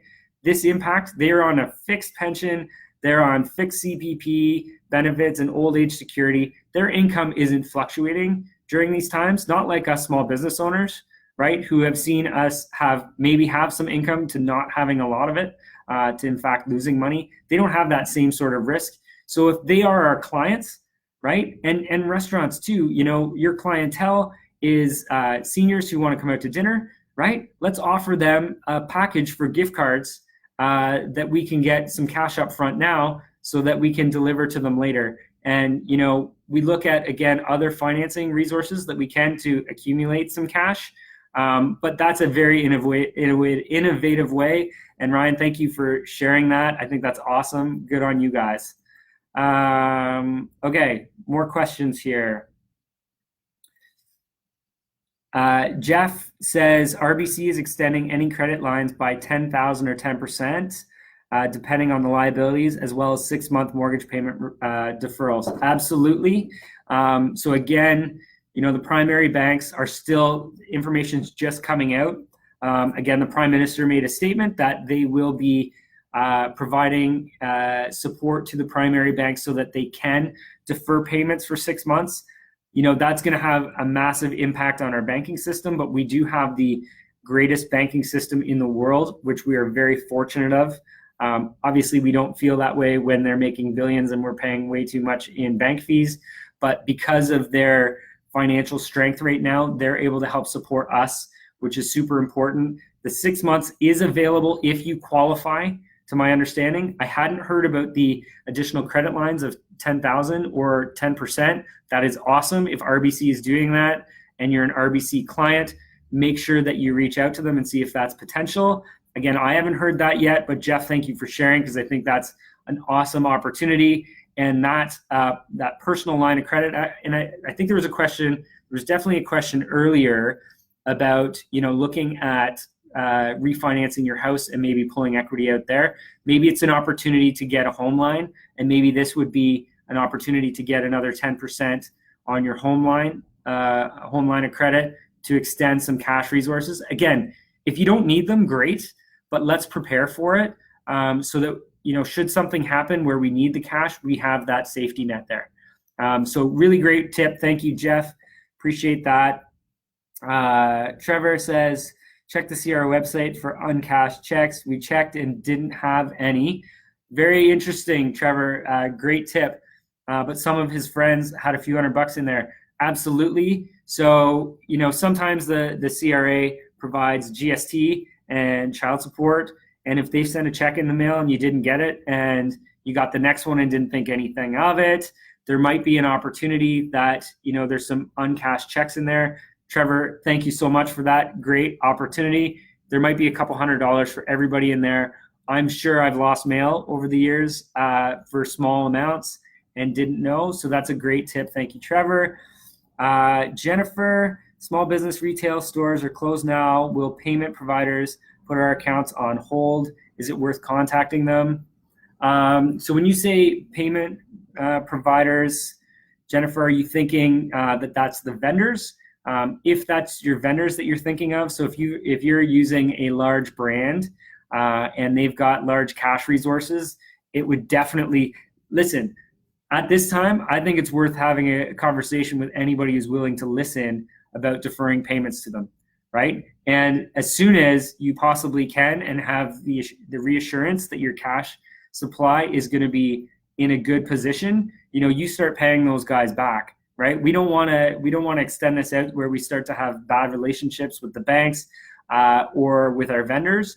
But if you have a supplier who you feel you can have a discussion with about putting off payment, or even here, so here's the other thing that we suggested too, right? We had a client, I shouldn't even say this on here because I don't want people all of a sudden not paying us either. But we did have a client who reached out to us. We know his business has been shut down. And he said, the cash resources would be really helpful right now. And I said, thank you for reaching out to me. That is amazing. What if we deferred this payment over a 3-month period? We took a third. And he said, that would be so helpful. Thank you so much. So, if you as a customer are going to, one, you're communicating, which is key. You communicate with your vendor and you say, listen, I'm having a really difficult time right now, or I'm not sure that I'll have the cash to make it through this. They want your future business, right? They don't want you to fail. They really want to help support you in any way. If they can, maybe propose, a payment process over the next few months, or, maybe it's 6 months like the banks are offering if you qualify. Really great suggestion and really great idea to maybe try negotiating that as well. Dusty, how can you top up employees' EI if I have to lay them off to help them out during this difficult time as well? So Dusty, that's a really great question. There is a program, and I'm going to put that out later, where you can supplement EI. Hannah, can you just make a note of that for me? Yeah. Where you can supplement employees, I believe it's up to 95% during this period. So what I'll do after this, I'll post something inside this Facebook group that just outlines, the rules related to it. And I believe it's for a certain period of time, like a shorter period of time. And, it's because of this sort of circumstance that you can top them up to 95%. But again, I will put that resource out for you. Hopefully that'll be helpful. But that's a great idea. And this is, a conversation I had with another one of my clients earlier today, who really wanted to top up all of their employees, and because they wanted to make sure that they were financially okay, and also didn't want to lay them off because of this. At the same time, our conversation was, listen, we need to make the decision that's in the best interest of the business right now, with our employees in mind, right? We're not forgetting about them, but what is the best outcome for the business is that we don't have to make any payment, right? So how do we deal with that? Well, that means we get our employees on EI, okay? And now we want to take care of our employees, right? Because their income has reduced. What ways can we supplement that so that we're not keeping 100% of that cost on our books, that we're taking advantage of I don't want to say taking advantage, but we're utilizing the support that's available from the government to pay our employees for EI, and we can add them and top them up.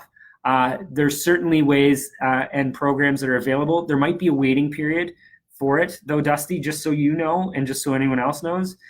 There might be a waiting period on it, which you might not want to wait for.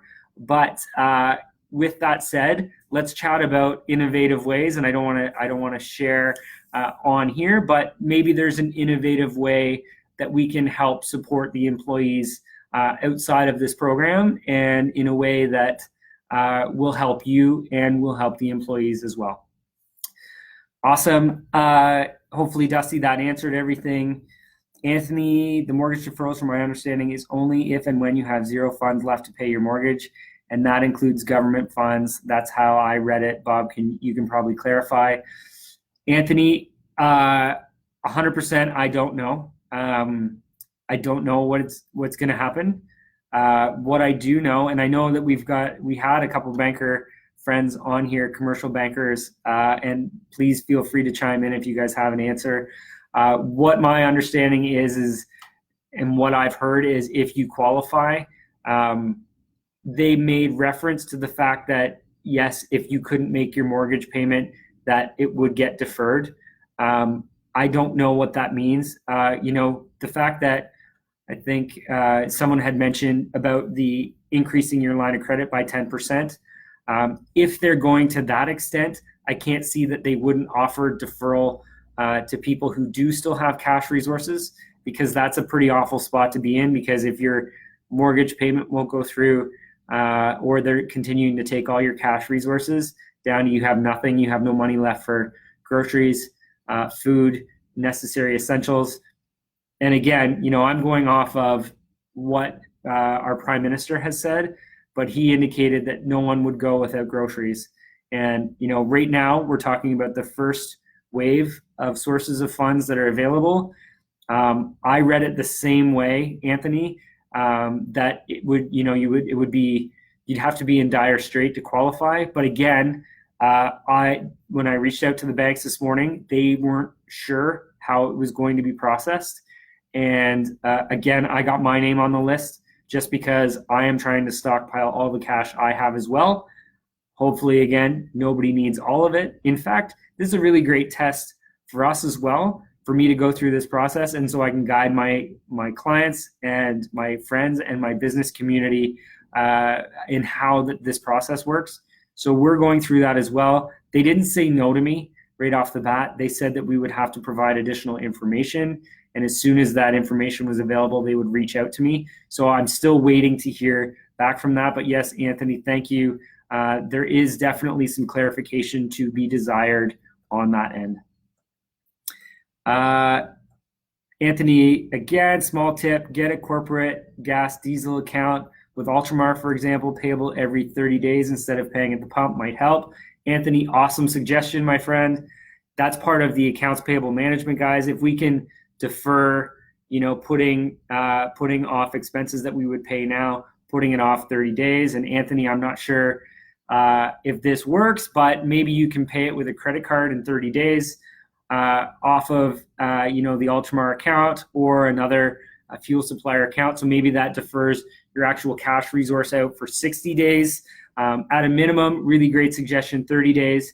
We all need to be considering how we can push back our cash outflow as long as we possibly can. Anthony, you are my man. And of course, let's all support our local small businesses when possible. The larger corporations can take a hit a lot easier than the small shops. For sure, the bigger corps only have so many available resources, and they do have a lot of families that are there as well. I completely agree with you. This small business is my community. This is who I put my heart and soul out to every single day. And for sure, we want to continue to support each other. And again, find innovative ways that you can offer value now, even if you can't deliver it now. Let's offer future value and figure out ways that we can collect our money. I agree. The public companies tend to have certain reserves that are available. However, what I don't want to see in our communities is a large organization to go out of business either, because that has an even bigger impact on so many people. Let's continue to support our entire community. But yes, let's certainly focus on the inner circle and supporting our small business community. Thank you, Anthony. Curtis says Bank of Canada also has something like that for closed bank accounts. I'm not sure what that was related to. So I'll keep going. Maybe Curtis, you can provide some more detail related to that. Oh, I think maybe this was a reply to the bank accounts that have maybe been closed, and there might be small amounts that are sitting there. Absolutely. So if anybody's got a resource, like if it's Bank of Canada, make sure maybe post a link in there of where people can go looking to see if a bank account has been closed and there were some funds in there at the time. Absolutely. If whatever cash is available to us and maybe we have it in our name, if we can do a quick search, like Trevor said earlier, CRA on my account, you might have some outstanding checks, request those checks or sign up for direct deposit. That might be another way, with government agencies, sign up for direct deposit, you get your cash quicker. If you have a tax refund that's coming back to you personally, let's get that filed and get that cash in your hands, not in the government's hands. Let's do that now before they start getting bombarded with refund requests. So let's do that as well. Amazing. Any chance the Canadian dollar will become stronger and regain the ground we lost this week? I'm definitely not an economist, but what I can tell you is that the Canadian dollar always seems to recover. Don't know how, don't know when.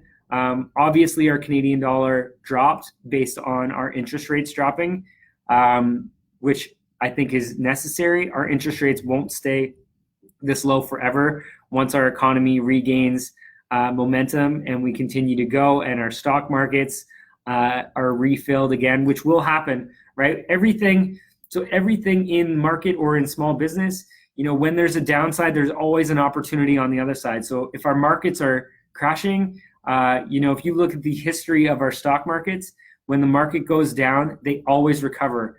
Like I think last year, our stock markets, if I think of TSX, but S&P 500, the bigger markets, they were at their highest rates, less than a year ago in history, right? So if you were investing in 2008, when the stock market went down, there's certainly super great opportunity. If you take an index fund or a market following fund, you get it in there when the market's at the bottom, the history has said that every single time it's gone down, it's gone back up, right? So based on that history, there's a really strong likelihood, unless something happens to the overall markets across the world, there's a really strong likelihood that there's opportunity for investments to increase right now. So buying things at a discount is certainly an opportunity. And listen, if you've got cash resources that are available in your business right now, and like some of our friends that were on here were talking about selling gift certificates for future work. If you're a business with lots of cash and you can take advantage of buying things at a discount right now, not only are you supporting the small business community, but you're also decreasing your costs for the future. So there's an opportunity there, right, that you could take advantage of reduced costs from your suppliers or from other community businesses where they need this cash, to continue to stockpile and get through this. You're helping them come up with that cash.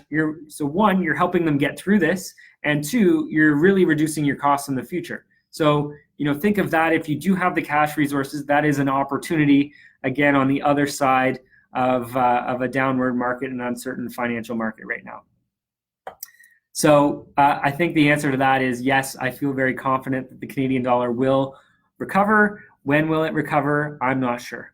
I definitely do not have an answer for that one. If you have payments that need to be made into US suppliers and they're only payable in US dollars, think about buying that US dollar now instead of waiting. Very good point, Anthony. Looking at minimizing any sort of conversion risk.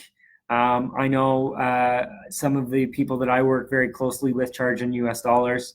We're supposed to be at my business coach was supposed to have an LA event right now. It's turned into a virtual event. I haven't been there today because I wanted to plan for you guys, but I know, they charge in US dollars and that price just keeps going up, unfortunately. So the reality is that maybe you talk to your US suppliers as well and say, guys, this is a 30% increase, 35, 40% increase in my product costs. Is there any way, we can work with this? These US dollar prices are killing me right now. Otherwise, I'm going to have to look for a Canadian supplier. And, maybe there's an opportunity there to renegotiate your pricing. Even if it's not a US dollar, going back to your suppliers right now and saying, listen, can we renegotiate some of our pricing? At least give us, a different volume pricing discount for now so that we can get through this together and come back and be your best customer, right? So there's definitely opportunities to have those conversations, and it doesn't hurt. The worst thing that they can say is no. I'm interested in putting our drivers on commission only. They would be on EI but have an opportunity to earn additional income. How much can they earn before it's deducted from EI? Can we bank income to avoid deductions? So Jen, good question. Maybe you can email me that. I will answer the first part. EI gets deducted dollar for dollar for every dollar that the employee gets paid. So, if they receive $400 from you during a certain week, that comes off their next EI payment, dollar for dollar. So that's a tough one. Can we bank income to avoid deductions? I mentioned earlier that there is an employee job share incentive that's been created by the government where you can top it up. But I do know as of 3:00 this afternoon, there was no reduction in the time period for when this could get implemented. And it did say there was a 20-day wait period. So I'm not sure that is a way to do it. we could obviously have a conversation about how we become innovative and we don't pay our employees right now, but we top them up in the future when it's outside of their EI. Come up with a plan on how you can do that. Maybe they have bank time now and you can continue to pay them out. So there's different ways that you can look at it. Obviously, again, the government's got that job share incentive where if you want to top employees up, that's probably the program you want to look into. I will post something about it after, but I'm not sure that the wait period is really what anybody's looking for right now, unless they change it. And if they do, we will let you know. Awesome. Curtis has posted a Bank of Canada unclaimed balances. Amazing, Curtis. Thank you for that. That's fantastic. So look in the comments. My friend Curtis has posted the Bank of Canada unclaimed balances link. I will be going there, Curtis, because I'm sure at some point, there's been $100 in an account that got shut down due to inactivity. You know what? Your kids' accounts, I know my kids keep getting notices that they don't use their bank account, that, if it's inactive for a certain period of time, it will be unclaimed. So definitely a good spot to go. If not for you, your kids, piggy bank resources might have ended up in there. So Curtis, thank you for sharing that. Amazing. Tara, about the REER, should we change them to low risk? And if we're talking about investments right now, again, I'm not an investment advisor to any stretch. I do understand the history of the stock market and how it goes down and up. My comment, and I would definitely recommend you reach out to any investment advisor that you work with, but I wouldn't pull anything out at this point. They've dropped substantially, especially if you're in a high risk. And I would leave them in there because, again, the history says those are going to come back, recover, and get stronger. So no, don't panic in that case. However, and I'm not saying this for you, Tara, but for anybody, even though the stock market has gone down, and I know we don't necessarily want to take that out, if that's a cash resource that you have available and that's what you need to survive, then obviously think about, the fact that you can pull some of that money out as little as possible and use that as well. Anthony, my man Anthony, send another tip. Sell off old, obsolete products or equipment laying around on Kijiji. Yeah, and one thing I talked about for business owners who have any sort of inventory or older equipment that's not necessary, definitely sell that off. Kijiji is a great source. eBay is a great source. Looking at different avenues like that to liquidate any of the old, obsolete inventory. Even, if you have inventory that you want to discount, again, looking at different innovative ways to help bring in cash resources, that would also be a really great way to create some cash inside your business. Anthony, again, if anyone here doesn't offer financing to their clients for large jobs, send me an email instead of taking payment by credit card. See the finance company. So really great point. Anthony, maybe you can send a link in here. There are third-party finance companies, and maybe what I'll do is I will try and find a couple of them and add that resource in here for you guys.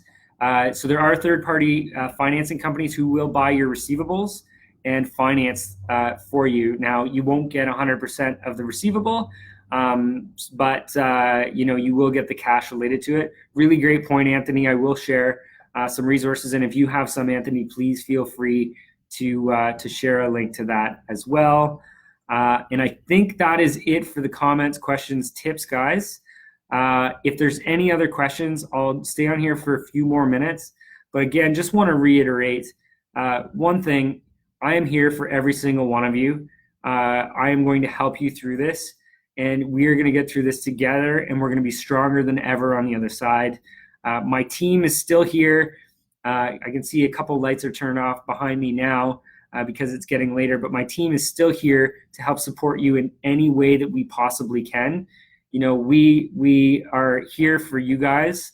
And, we're working around the clock to continue to find resources and avenues for you guys to increase your cash and get through this, decrease any losses, and get through this even stronger than ever, and find the opportunity on the other side of this so that we can really increase our profits, increase our impact, increase our culture, right? Thinking of leadership, being the leader that your team needs right now, standing up and being that leader that they need you to be, that increases company culture, and that will go a long way. Especially, I know there were a few people who were talking about topping up their employees. That will go a long way when you're topping people up, knowing that you're there for them, right? This is a really great opportunity for us to be the leader our team needs and for us to get respect that could last a lifetime. So, this is super important, and, hopefully there's been some really good tools and tips in here. Okay, so Anthony, back to the loan. He says they give him a 2% a month in commission, which is awesome. So, and I don't know whether it's if you introduce them as a resource, then you get a commission on that, Anthony. If that's the case, for sure, anybody who wants to reach out to Anthony, feel free to do so. If he can hook you up, that would be amazing.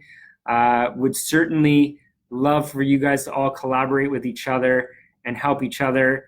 And again, guys, we are going to get through this stronger than ever. I love this community. I love the entrepreneurial world. And if we can be innovative, we can make quick decisions, we can be strong leaders, and we can accumulate our cash resources, we are going to do this. And you know what? This could be a statement that we all make that could be life-changing for those people that work for us, with us, and our clients. So I'm going to hop off now because I think I've answered everybody's questions. We're going to continue to give resources. Make sure that you're following this Facebook group and our Facebook page, or one or the other. We're going to make sure all these resources get in there. And again, I'm going to continue to follow what Prime Minister Trudeau, what Finance Minister Bill Morneau are releasing. We're going to continue to follow Service Canada and the 6 primary banks and BDC. Again, any resources that we can gain access to based on our relationships with those people, we are going to bring to you guys as soon as we can to make sure that you have all the resources and all the support you need to get through this. Guys, this has been a pleasure. I am going to announce sometime maybe over the weekend or earlier this week, we're going to do this again. I'm probably not going to go through the presentation, but as we continue to get access to new information, I'll hop on here, maybe twice a week at 5:30 when everybody's regular business hours would be closed, so that we can hop on here and discuss these resources and anything new that comes available. Guys, I'm thinking of you. Take care of yourselves, take care of your families, take care of your team, and I look forward to getting through this together. Have a great night, guys.